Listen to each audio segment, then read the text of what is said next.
Notice Studio, and I wanted to talk with you today about expanding and integrating. How do we as artists, as songwriters, as composers, as musicians, how do we grow and expand? What's the first thought that comes into your head? Did I hear you say challenge, struggle, roadblocks? Every time you come up across something that's hard, that's challenging, either emotionally, spiritually, psychologically, in terms of technique, in terms of critical self-judgment, when we meet these challenges, when challenges show up, there's the opportunity for growth, right? That's the first place where we can get outside of our comfort zones and grow. Think about your favorite recording artists, visual artists, writers, poets. What challenges did they have? I mean, so much art we know comes from strife. We think of Frida Kahlo after the bus accident in bed, painting in so much pain. We think of the incredibly traumatic events in the early life of Maya Angelou, feeding her writing. We think of Byron Katie having an enlightenment experience while lying on the hard ground and having a cockroach climb over her foot. Let's say that you're having a good day, or you're having a good week, or you're having a good year, or you don't actually want to invite that sort of catastrophic challenge into your life. What then? How do we grow in those times? Those times of peace, of joy. How do we grow with intentionality?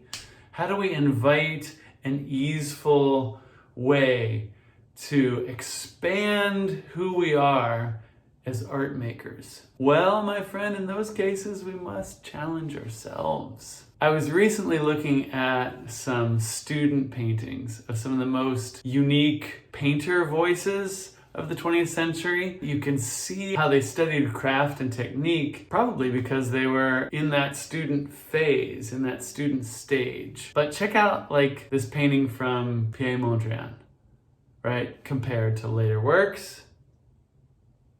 Or Georgia O'Keeffe, student, later. Or Pablo Picasso, right? I mean, what do we learn from these paintings and these amazing artists who eventually had an unbelievably unique, singular voice? We learn they studied what other people had done through the ages in order to expand their craft, to become facile with their instrument, with their tools at hand. So how do we do that for ourselves when we're not in school? Well, I would be remiss if I did not mention to you the great classes we got going on over at goldenlotusstudio.com, and you can join us there anytime. But you can do this for yourself. You can get out of your comfort zone and challenge yourself by studying what some other great artist has done that you admire. And we can start with a song, let's say.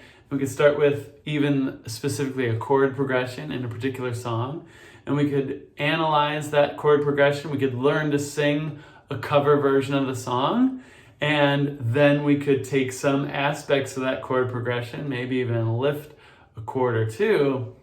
Don't break any copyright laws, but steal like an artist, and see how we can integrate that into our own work, which takes me to our quote of the day. Today's quote comes from John Cage, who studied with the great 12-tone composer and teacher Arnold Schoenberg. And he says, "I certainly had no feeling for harmony," John Cage says. And Schoenberg thought that that would make it impossible for me to write music. He said, "You'll come to a wall you won't be able to get through." I said, "Well then, I'll beat my head against that wall." I quite literally began hitting things and developed a music of percussion that involved noises. John Cage.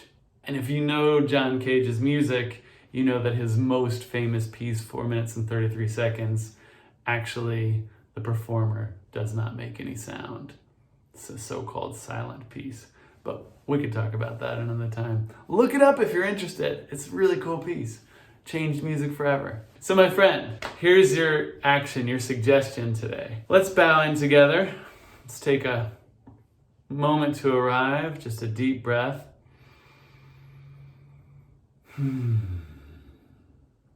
letting go of any expectation, any need to be anywhere else than where you are today.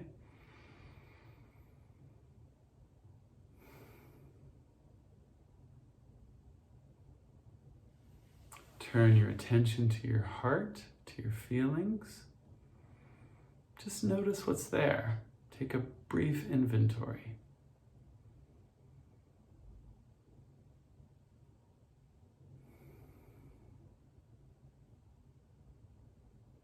No need to change how you're feeling. Just give it some breath, give it a little room, a little acknowledgement.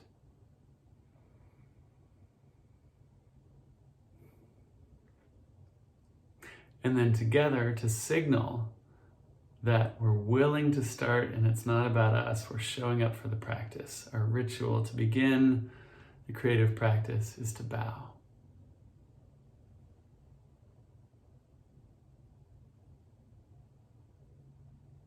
Okay, so if you're ready, your challenge for today is to grab your notebook, grab your journal, set your timer for 3 minutes, write down some of the things that you think you don't do well or don't do as well as you would like. Wait a minute, Gary, I thought you were all about shutting down the critical voice. Why am I starting my creative session there? You're starting your creative session there because after you do 3 minutes, then stop the timer, pick one thing that you have some story in your head that I'm not good at this thing, and use that today to challenge yourself. What do you mean, Gary? How can I challenge myself with a thing that I'm not good at? Isn't that just a recipe for disaster, for failure? Maybe so. I'm here for it. How else do you grow but through challenge? We just talked about this. Let me just give you a couple examples of how you might think about this. I invite you to come up with your own answers, but here's some examples. You could check out a YouTube video on the topic and see if you could learn something that you could incorporate that would be kind of like a more traditional educational path of learning something and then growing into it. You could do the opposite of whatever the thing is. You could do exactly the thing and deliberately try to fail at it.